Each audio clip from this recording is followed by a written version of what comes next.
নতুন মুখ্যমন্ত্রীর স্থায়ী ঠিকানা কোথায় হচ্ছে, কলকাতার কোন বিধানসভা এলাকায় হচ্ছে। এবার সেখানেই থাকবেন রাজ্যের নতুন মুখ্যমন্ত্রী শুভেন্দু অধিকারী। মূলত ভিভিআইপিদের থাকার জন্য তৃণমূল আমলের সৌজন্য নির্মাণ করা হয়েছিল। রাজ্যের বিজেপি সরকারের মুখ্যমন্ত্রী পদে শপথ নেওয়ার পর তার ঠিকানা বদলাতে চলেছে। নমস্কার, আমি ষষ্ঠী চট্টোপাধ্যায়। শুরু করছি অ্যাকশন রিয়াকশন। মমতা বন্দ্যোপাধ্যায় সৌজন্যেই শুভেন্দু অধিকারী রাজ্যের মুখ্যমন্ত্রী। আমাদের ঘটনার কথা মনে আছে, শুভেন্দু অধিকারী তখন পূর্ব মেদিনীপুর, পশ্চিম মেদিনীপুর দাপিয়ে বেড়াচ্ছে, মুর্শিদাবাদের সংগঠন শক্তপোক্ত করছে, শুভেন্দুর গড়ে লোক সংখ্যা বাড়ছে, তার কর্মী সমর্থক বাড়ছে। কিন্তু সেই শুভেন্দু অধিকারীর সেই দাপট কিছুতেই মেনে নিতে পারছিল না মমতা বন্দ্যোপাধ্যায়, এবং অভিষেক বন্দ্যোপাধ্যায়কে একেবারে মোয়ার মতন, ললিপপের মতন যুব কংগ্রেসের সভাপতির পদ তুলে দেওয়া হলো। তুমুল আলোচনা, তুমুল বিক্ষোভ। শুভেন্দু অধিকারী তিনি দাবিদার ছিলেন, কিন্তু তিনি দাবিদার হলেও তাকে সেই যুবর সভাপতির পদ দেওয়া হলো না।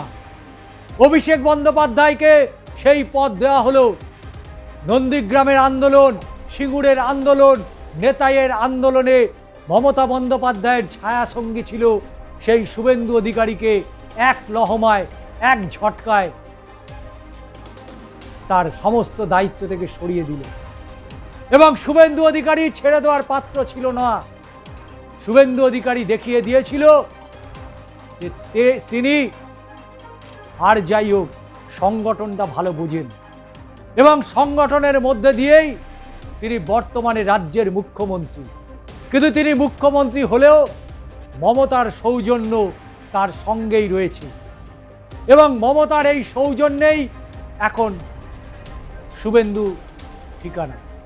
রাজ্যের মুখ্যমন্ত্রী, নতুন মুখ্যমন্ত্রীর ঠিকানা মমতার সৌজন্য। তো চলুন, কি সেই সৌজন্য এবং নতুন মুখ্যমন্ত্রীর স্থায়ী ঠিকানা কোথায় হচ্ছে, কলকাতার কোন বিধানসভা এলাকায় হচ্ছে, কলকাতা পুরসভার কোন ওয়ার্ডে হচ্ছে, কোন ঠিকানায় হচ্ছে, সমস্তটাই আমরা তুলে ধরব আজকের ভিডিওতে। অবশ্যই দেখুন অ্যাকশন রিয়াকশন। আপনাদের কেমন লাগছে অবশ্যই চ্যানেলটিকে সাবস্ক্রাইব করবেন, আপনাদের মতামত জানাবেন। মমতা বন্দ্যোপাধ্যায় গত 15 বছরে একের পর এক প্রতিষ্ঠান তৈরি করেছেন। বিভিন্ন ধরনের তার নাম, সৌন্দর্য থেকে শুরু করে, সৌজন্য থেকে শুরু করে, বিশ্ব বাংলা কনভেনশন সেন্টার, আরো কত কি বানিয়েছেন।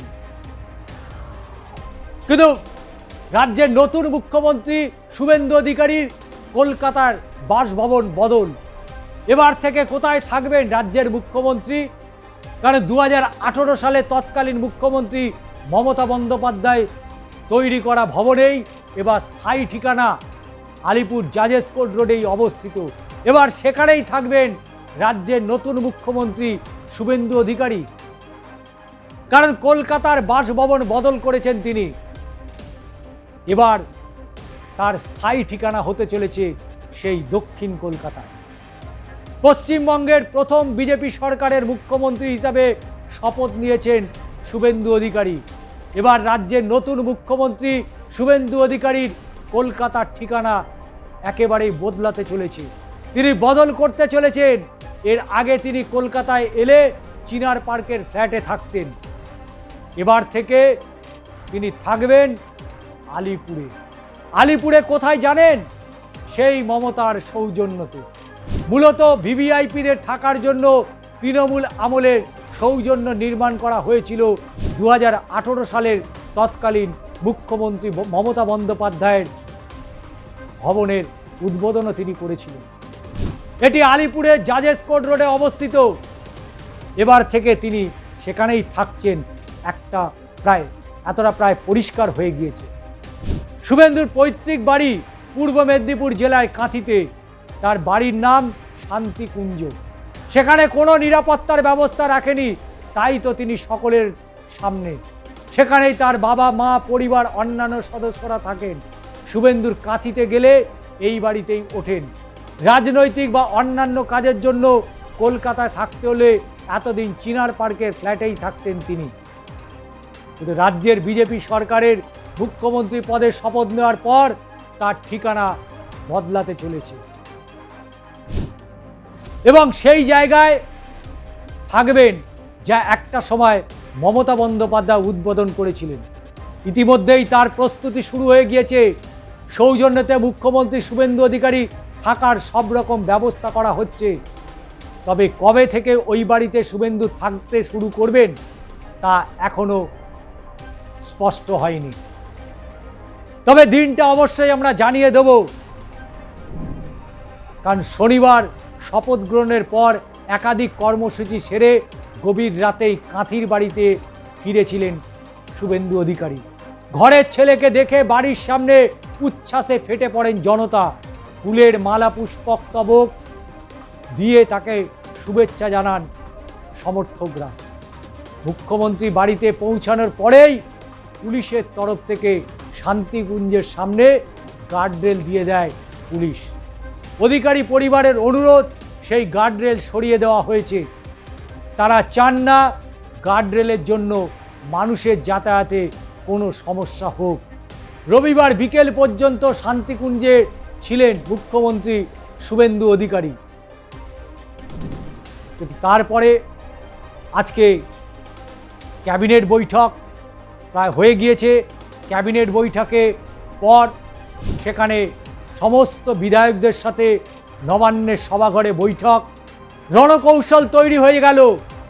সেই রণকৌশল আগামী দিনে কিভাবে এগোবে রাজ্যের পুলিশ প্রশাসন, রাজ্যের সরকার, রাজ্যের বিভিন্ন গুরুত্বপূর্ণ দপ্তর কোন পথে এগোবে, কি হবে অন্নপূর্ণা ভাণ্ডারের ভবিষ্যৎ, কি হবে শিক্ষক নিয়োগের সমস্ত ঝুলে থাকা মামলার ভবিষ্যৎ, কি হবে শিক্ষক নিয়োগ, কি হবে কর্মসংস্থানের দিক, কি হবে স্বাস্থ্য পরিষেবা, আয়ুষ্মান ভারত কিভাবে ব্যবহার করতে পারবেন, আয়ুষ্মান ভারতে যাদের কার্ড থাকবে তারা বিভিন্ন বেসরকারি নার্সিংহোমে তারা চিকিৎসা পরিষেবা পাবেন কিনা, পেলে কিভাবে পাবেন, সমস্ত বিষয় নিয়ে খুঁটিনাটি আলোচনা হয়েছে আজকে নবান্নের সভাঘরে।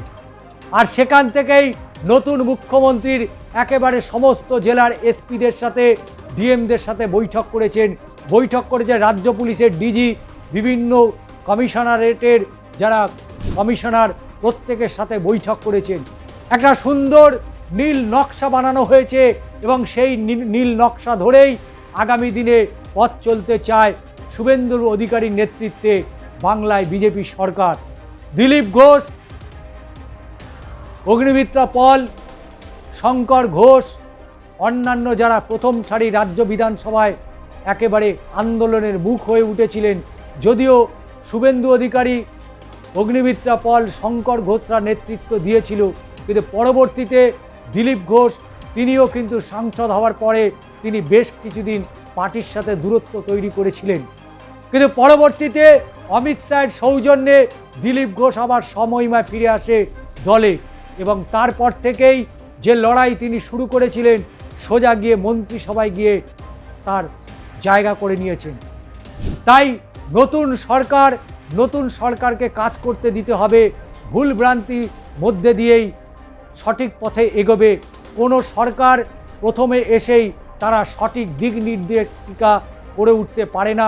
তাদের খানিকটা সময় দিতে হবে, বুঝতে হবে বিগত 15 বছরের একটা সরকার কিভাবে ঘেঁটে গেছে, কত 8 লক্ষ হাজার কোটি টাকা ঋণের বোঝা চাপিয়ে দিয়ে গেছে বাংলার মানুষের ঘাড়ে।